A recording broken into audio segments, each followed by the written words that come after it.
Huge death tolls that would once have made headlines are becoming commonplace in Afghanistan as Taliban and other militant groups continue to dominate and afflict the war-torn nation.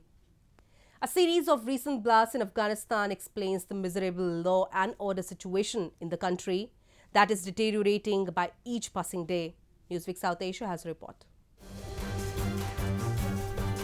The situation in war-torn Afghanistan remains volatile as multiple bomb blasts ripped through different parts of the country this week. Recently, 2 separate bomb explosions killed at least 10 civilians, including women and children, and injured 18 others. A roadside bomb this week ripped through a civilian vehicle in southern east province of Khost, killing at least 10 civilians. In a separate blast, 5 traffic police personnel and 13 civilians were wounded in Mazar-e-Sharif city of Balkh province. Earlier this week, in a similar incident, 10 people including 4 women and a child were killed when their vehicle was hit by a roadside bomb in eastern Afghanistan's Ghazni province. Taliban militants have been using improvised explosive devices to make roadside bombs and landmines for targeting security forces, but the lethal weapons also inflict casualties on civilians. Concerned with this unstable state, US Senator Lindsey Graham said that the Taliban cannot be a trusted and reliable counter-terrorism force for America. We cannot withdraw in a fashion to allow international terrorism to rear its ugly head again in Afghanistan. The Taliban cannot be trusted to be a reliable counterterrorism force.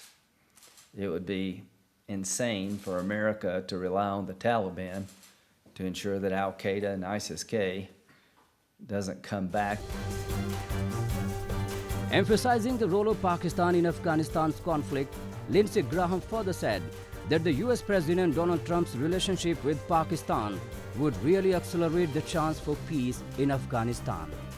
The role of Pakistan in these attacks cannot be ignored as it continues to provide support to Taliban to cause mayhem in the country.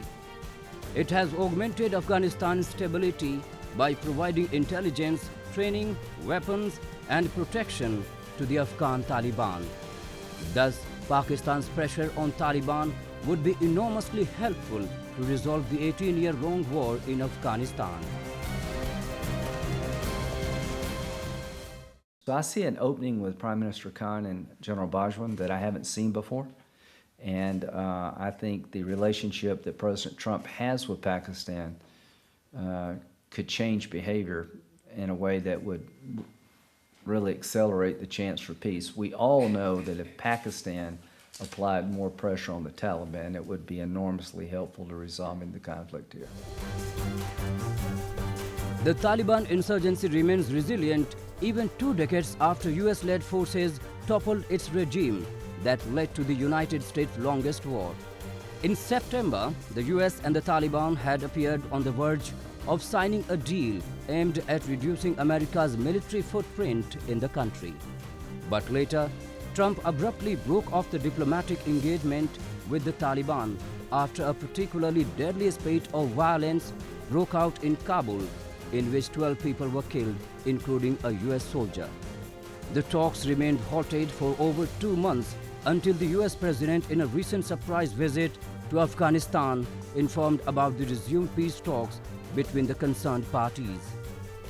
Later, US Special Envoy Zalmay Khalilzad also arrived in Kabul on December 4th in a bid to breathe new life into efforts to end the war in Afghanistan. But the resumed talks seem to have a short life since, following a suicide attack on a US base outside Kabul, Zalmay Khalilzad announced about a brief pause from talks between the Taliban and the US negotiators.